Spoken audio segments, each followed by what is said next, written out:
जय हिंद दोस्तों। आज का हमारा टॉपिक है संविधान के अनुच्छेद। ऐसी कोई परीक्षा नहीं है जिसमें जीके जीएस आती हो और अनुच्छेद से क्वेश्चन ना आए। हर परीक्षा में 1 से 2 क्वेश्चन पूछे जाते हैं, तो एग्जाम की दृष्टि से अति महत्वपूर्ण टॉपिक है। तो आप वीडियो को शुरू से लेकर अंत तक देखिएगा ताकि कोई इंपॉर्टेंट पॉइंट मिस ना हो। तो चलिए स्टार्ट करते हैं संविधान के प्रमुख अनुच्छेद। तो अनुच्छेद फर्स्ट क्या कहता है? राज्य और केंद्र शासित प्रदेश। अनुच्छेद फर्स्ट में है राज्य और केंद्र शासित प्रदेश। अनुच्छेद 2 क्या कहता है? नए राज्यों का प्रवेश या स्थापना। बाहर से मतलब भारत के बाहर की जमीन कोई शामिल कर ली जाए भारत में और नया राज्य बना दिया जाए, तो वो किस में है? अनुच्छेद 2 में है, बाहर से आने वाली। और अनुच्छेद 3 में है नए राज्यों का निर्माण और सीमा क्षेत्र। मतलब भारत के अंदर से ही एक राज्य से दूसरा राज्य बना दिया जाए, जैसे मध्य प्रदेश से छत्तीसगढ़ बना दिया गया था, तो ऐसे ही राज्य बना दिए जाए और उसकी सीमा क्षेत्र अनुच्छेद 3 में। अब आगे देखते हैं अनुच्छेद 5 से 11 तक नागरिकता है। अनुच्छेद 5 से 11 तक नागरिकता है। अनुच्छेद 14 में है विधि के समक्ष समता। अनुच्छेद 14 क्या कहता है? विधि के समक्ष समता। अब देखते हैं अनुच्छेद 15 धर्म जाति और लिंग भेदभाव पर प्रतिबंध। अनुच्छेद 15 इम्पोर्टेंट याद रखिएगा। धर्म जाति और लिंग मतलब धर्म जाति और लिंग के में भेदभाव नहीं किया जाएगा, ये अनुच्छेद 15 कहता है। अनुच्छेद 17 क्या कहता है? अस्पृश्यता का अंत। अनुच्छेद 17 में मतलब छुआछूत नहीं मानी जाएगी, तो अनुच्छेद 17 क्या कहता है? अस्पृश्यता का अंत। अनुच्छेद 18 में है उपाधियों का अंत। अनुच्छेद 19 वन ए में है विचार एवं अभिव्यक्ति की स्वतंत्रता। और अनुच्छेद 21 में है प्राण एवं दैहिक स्वतंत्रता। अनुच्छेद 21 क्या कहता है? प्राण एवं दैहिक स्वतंत्रता। ये सभी इंपॉर्टेंट है, रिपीट कर लेते हैं। अनुच्छेद 15 कहता है धर्म जाति और लिंग भेदभाव प्रतिबंध। और अनुच्छेद 17 अस्पृश्यता का अंत। अनुच्छेद 18 उपाधियों का अंत। अनुच्छेद 19 वन ए विचार एवं अभिव्यक्ति की स्वतंत्रता। अनुच्छेद 21 प्राण एवं दैहिक स्वतंत्रता। अनुच्छेद 21 ए में क्या है? शिक्षा। अनुच्छेद 21 ए में क्या है? शिक्षा। और अनुच्छेद 24 में क्या है? शोषण के विरुद्ध अधिकार। अनुच्छेद 24 में क्या है? शोषण के विरुद्ध अधिकार। अनुच्छेद 25 में क्या है? अंतःकरण की स्वतंत्रता। अनुच्छेद 25 में क्या है? अंतःकरण की स्वतंत्रता। अनुच्छेद 32 में क्या है? संवैधानिक उपचारों का अधिकार। अनुच्छेद 32 के तहत सुप्रीम कोर्ट अपनी 5 रिटें जारी करता है। अनुच्छेद 32 के तहत सुप्रीम कोर्ट 5 रिटें जारी करता है। और अनुच्छेद 32 में क्या है? संवैधानिक उपचारों का अधिकार। अनुच्छेद 37 में क्या है? डीपीएसपी अपरिवर्तनीय। अनुच्छेद 37 में क्या है? डीपीएसपी अपरिवर्तनीय। रिपीट कर लेते हैं एक बार। अनुच्छेद 21 ए में क्या है? शिक्षा। और अनुच्छेद 24 में क्या है? शोषण के विरुद्ध अधिकार। अनुच्छेद 25 में क्या है? अंतःकरण की स्वतंत्रता। अनुच्छेद 32 में क्या है? संवैधानिक उपचारों का अधिकार। और सुप्रीम कोर्ट रिटें जारी करता है 5। अनुच्छेद 37 में क्या है? डीपीएसपी अपरिवर्तनीय। अब देखते हैं आगे। अनुच्छेद 39 ए में क्या है? निःशुल्क विधिक संहिता। अनुच्छेद 39 ए में क्या है? निःशुल्क विधिक संहिता। अनुच्छेद 40 में क्या है? ग्राम पंचायत का गठन। अनुच्छेद 40 में ग्राम पंचायत का गठन है। अनुच्छेद 44 में क्या है? समान सिविल संहिता। अनुच्छेद 44 में है समान सिविल संहिता। अनुच्छेद 47 क्या कहता है? पोषण का अधिकार। अनुच्छेद 47 में है पोषण का अधिकार। अनुच्छेद 50 में है कार्यपालिका और न्यायपालिका का पृथक्करण। अनुच्छेद 50 इंपोर्टेंट याद रखिएगा। कार्यपालिका और न्यायपालिका पृथक्करण का मतलब क्या है? कार्यपालिका की शक्ति और न्यायपालिका की शक्ति का बंटवारा हो गया था। चलिए आगे बढ़ते हैं। अनुच्छेद 51 क्या कहता है? अंतर्राष्ट्रीय शांति।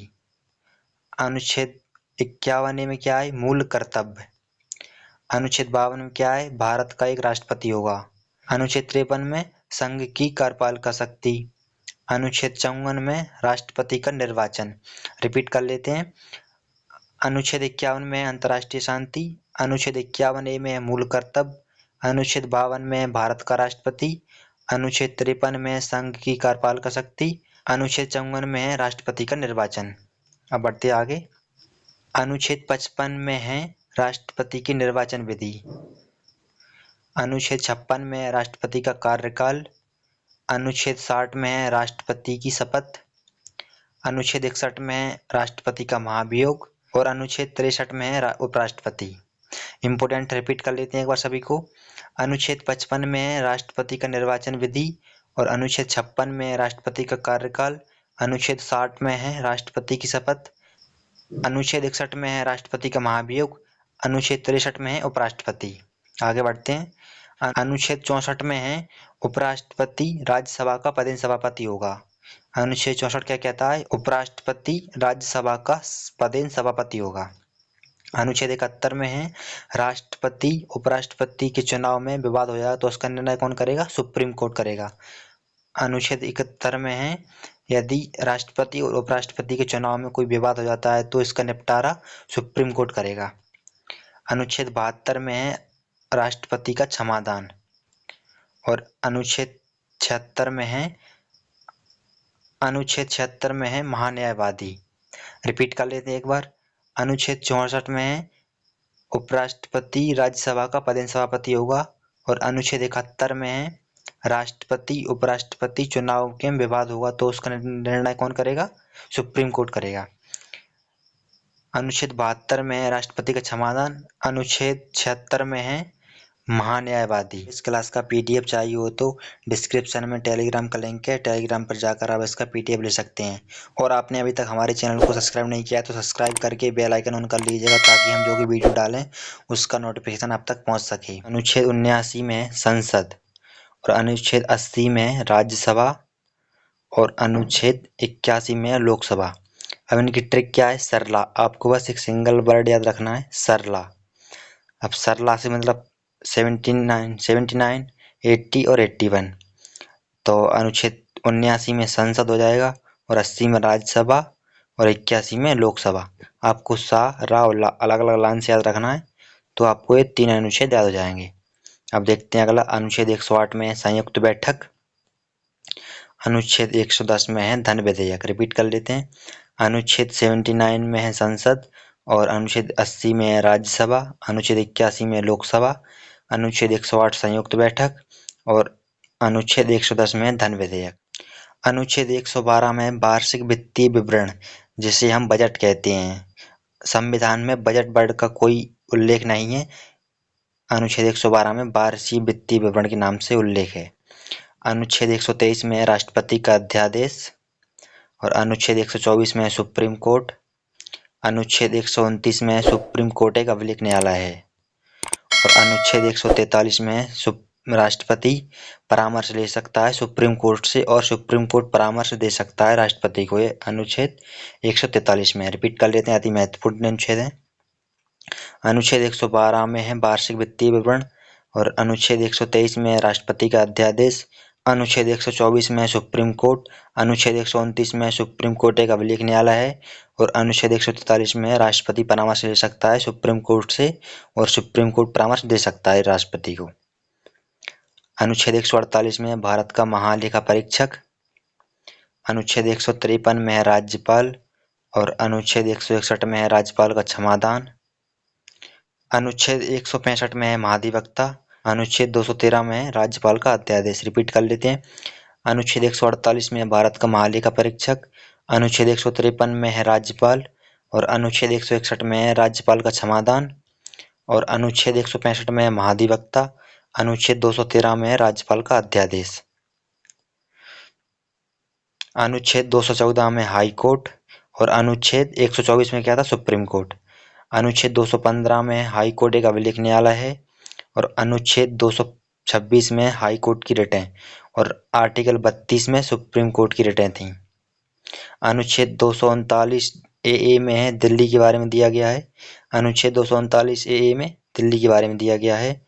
और अनुच्छेद 246 ए में जीएसटी का उल्लेख है। रिपीट कर लेते हैं। अनुच्छेद 214 में हाई कोर्ट है। अनुच्छेद 215 में हाई कोर्ट एक अभिलेख न्यायालय है। और अनुच्छेद 226 में हाई कोर्ट रिटर्न जारी करता है। और अनुच्छेद 239 ए दिल्ली के बारे में बताता है।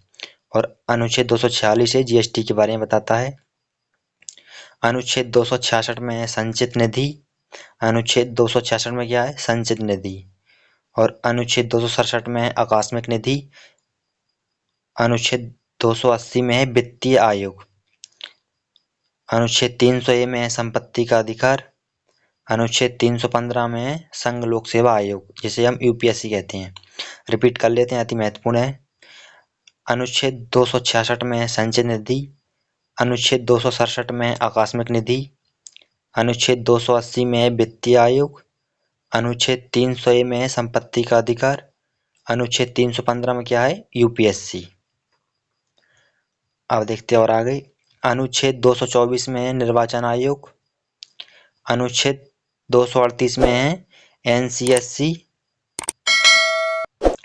और अनुच्छेद 238A में है एनसीएसटी। अनुच्छेद 343 में है राजभाषा हिंदी होगी।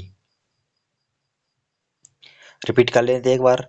अनुच्छेद 324 में है निर्वाचन आयोग।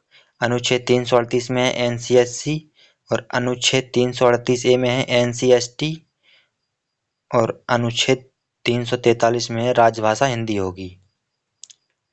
अनुच्छेद 352 में है राष्ट्रपति आपात और अनुच्छेद 356 में है राष्ट्रपति शासन और अनुच्छेद 360 में है वित्तीय आपात।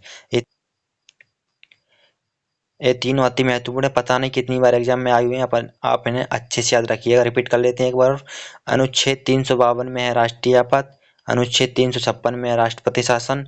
अनुच्छेद 360 में है वित्तीय आपातकाल, जो कि अभी एक भी बार नहीं लगा है। अनुच्छेद 368 में है संविधान संशोधन। अनुच्छेद 368 में क्या है, संविधान संशोधन।